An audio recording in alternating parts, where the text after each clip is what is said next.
Good morning. This is pretty raw. Sorry, it's not rehearsed.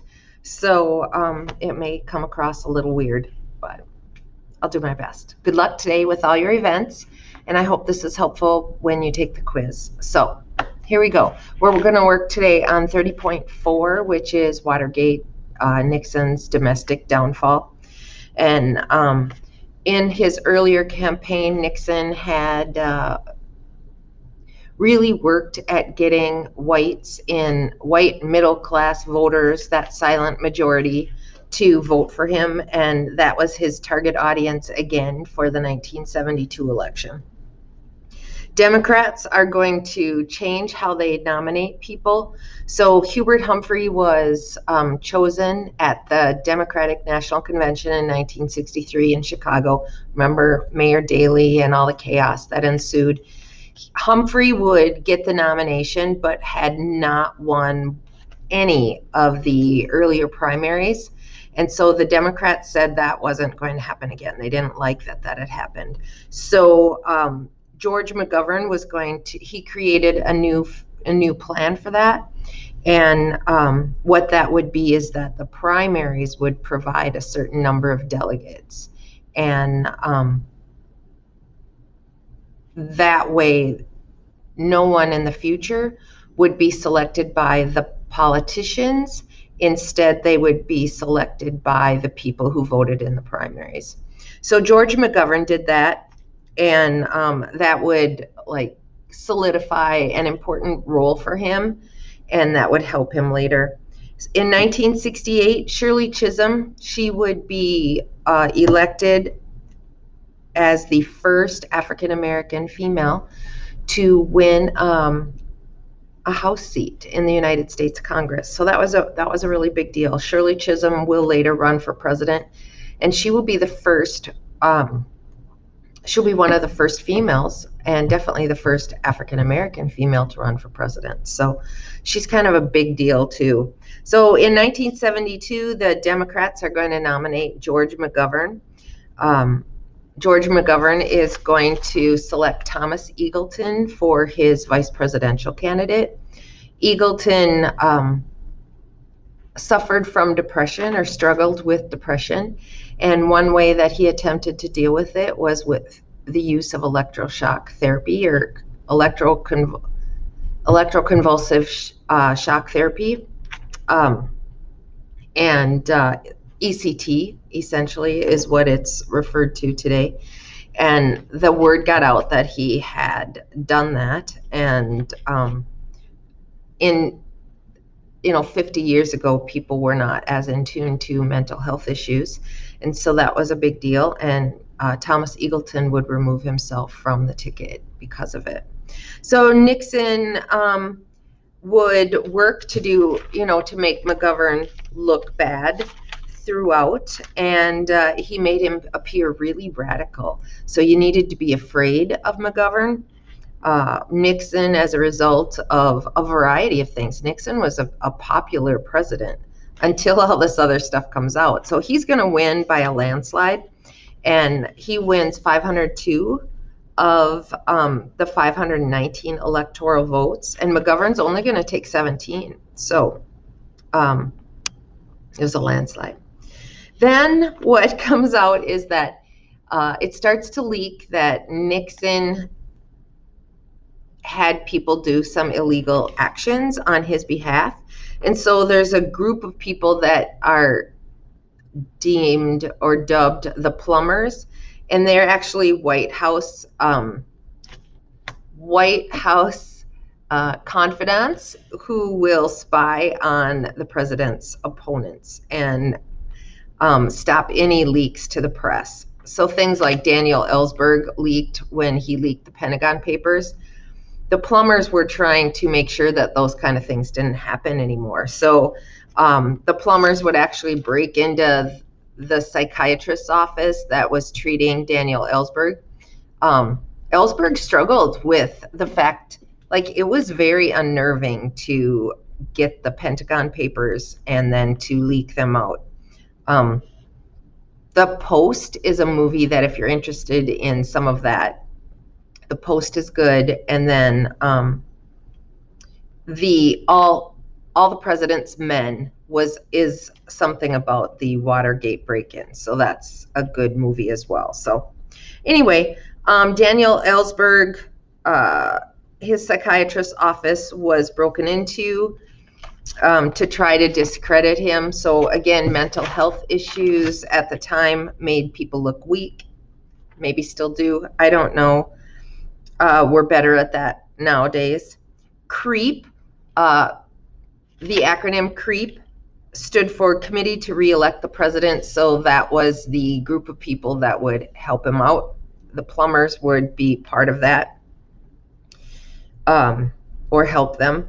Nixon had a letter supposedly written. So one of the things that he did, Edmund Muskie was looking to run for president, and what they did is they wrote a letter that they leaked. Like, they created a letter that made Edmund Muskie look like he hated the French Canadians. And there's a group of French Canadians in this particular state that, it was like the largest minority group, I guess. And so Nixon has that group put out this letter, this fake letter that makes Muskie look bad. So you need to know, in politics, there's a lot of crap. There's a lot of crap that goes on, and historically that's the case. Men spied on McGovern, and then Teddy Kennedy was, the heir to the Kennedy throne, and so he was seen as a possible candidate as well. People would get into their campaigns and act like part of them. And then in other cases, they would just they wouldn't be part of it, but they would just, do things on their behalf. But in one particular situation, the spies who worked for Nixon actually called up different venues, set up rallies, called vendors to have different things happen, hats and buttons and posters and all those kind of things, ordered all these things. And then the McGovern campaign never planned to have the rallies.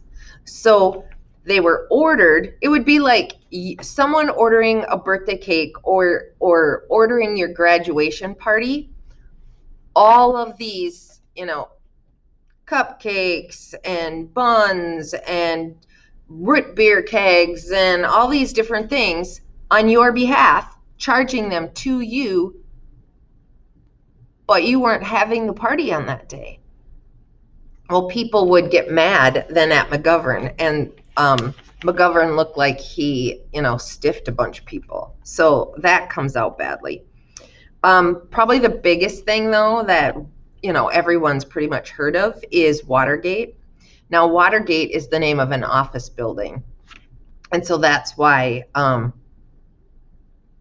we call this Watergate. But the plumbers are going to break into the DNC, which is the Democratic National Committee's office, and get information about the plans for the 1972 election, which was really dumb because Nixon was very popular. He didn't need all this information. He was fine.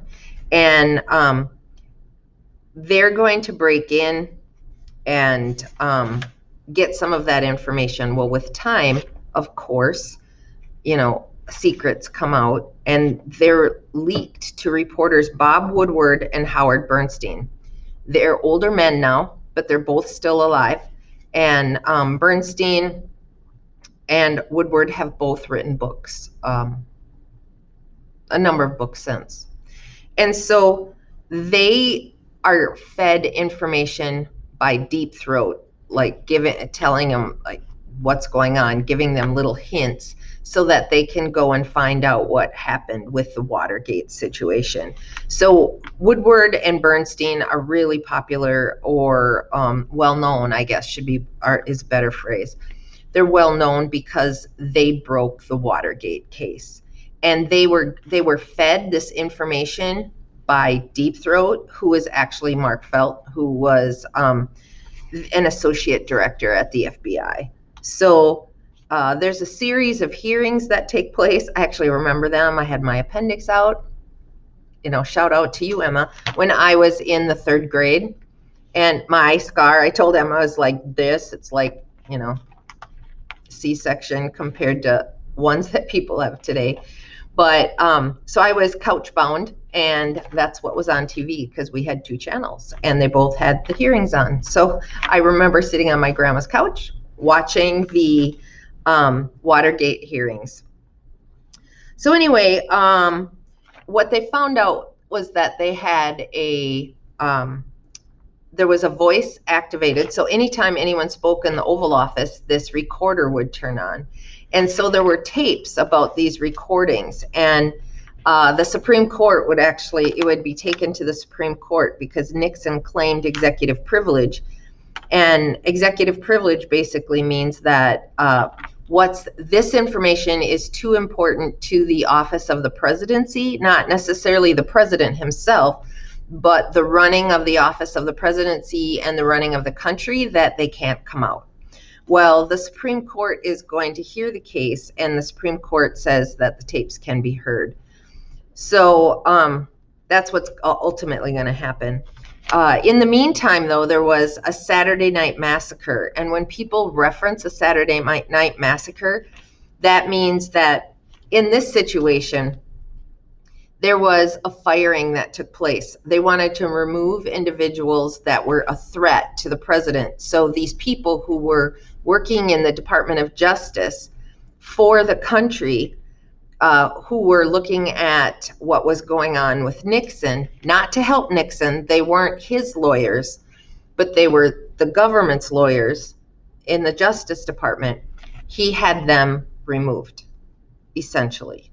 And in hopes that the case would go away. It didn't, of course. And the Supreme Court says that these tapes can come out. Well, it's quite clear that he is going to be impeached, he being Nixon. There were 5 articles of impeachment that they had voted on. They hadn't impeached him yet, right? They hadn't gone to it was the committee that had voted on it. And 3 of the articles would be passed. And then what will happen is that Republican senators come to Nixon and say, hey, you know what? We are going to convict you. And you can either leave or you can go through this process. But either way, you're going to be done. And so Nixon resigns rather than going through that process. So Spiro Agnew had been the vice president. He actually gets caught with tax evasion, but what really happened is that he had broken the law. He had been bribing different people. There's a book called The Bagman, and there's a podcast called The Bagman. It's well done. Really, the story is told in a very interesting manner. And if you're interested in that podcast, I would go look for it. Rachel Maddow is the author of the book and does the reading in the podcast. If you're interested, it tells the story. But Spiro Agnew would have resigned already because of that. And so Richard Nixon had picked Gerald Ford. Gerald Ford was from Michigan. He had been, a University of Michigan football player. He was popular. He had integrity. He was he would become the nation's dad. He knew that he needed to help heal the country from Vietnam and help heal the country from what had taken place under the Johnson administration that, the Pentagon Papers reveal, and then under Nixon with the Watergate issue. So he is chosen under the 25th Amendment to serve as the vice president. And then, of course, when Richard Nixon moves or removes himself from the presidency, then Gerald Ford becomes the president. So he's the only president that ever serves that wasn't elected on a presidential ticket. The term gate like anytime you add gate to something, oh shoot, New Jersey governor, I forget his name right now. Anyway, Bridgegate, because they shut down the bridge to punish people for getting in the way politically with his campaign. God darn it. Anyway, it will come to me. Anytime you add gate, that's what that means, scandal. So what's next? Ford had his own domestic issues that he had to deal with. And I recall these as a little kid. Inflation, the economy was bad. There were energy shortages, like people were parked at gas stations waiting for gas at different times in my childhood. Like, you guys just have had it. And it's not like I'm not like blaming anybody. Things have been pretty good and for the most part during my adulthood. And so, we just don't have some of those things that I recall as a kid. But inflation was his big concern. And remember, inflation would be this rise in prices. And so then people's buying power goes down. So then you can't produce as many goods because people can't buy them. And then jobs are cut because you don't need to make as many goods. So it had the spiraling effect. And so Ford, one of his campaign things would be whip inflation now. And he wanted people to put money in the savings account and in hopes that people would recover economically. Ford's economic policies did not work. Congress, he actually is looking, he was left in this situation where the country domestically was struggling, but then we had recently pulled our troops from Vietnam. And they had promised under Henry Kissinger and Nixon that, if something happens, we're here for you. We're coming back. We're going to help. But the country already knew that we weren't. Once we were pulling out, we were not going back. Well, so Ford is in this situation where South Vietnam needs help. They need money. They need supplies. They need help. Ford goes to Congress and says, hey, this is the situation. And Congress says, no, we're not going to fund it. So Ford's kind of left in a tough spot. And the country, he had pardoned Richard Nixon, meaning that he was forgiven for any crime so that he didn't have to go through all of the trouble of going to court.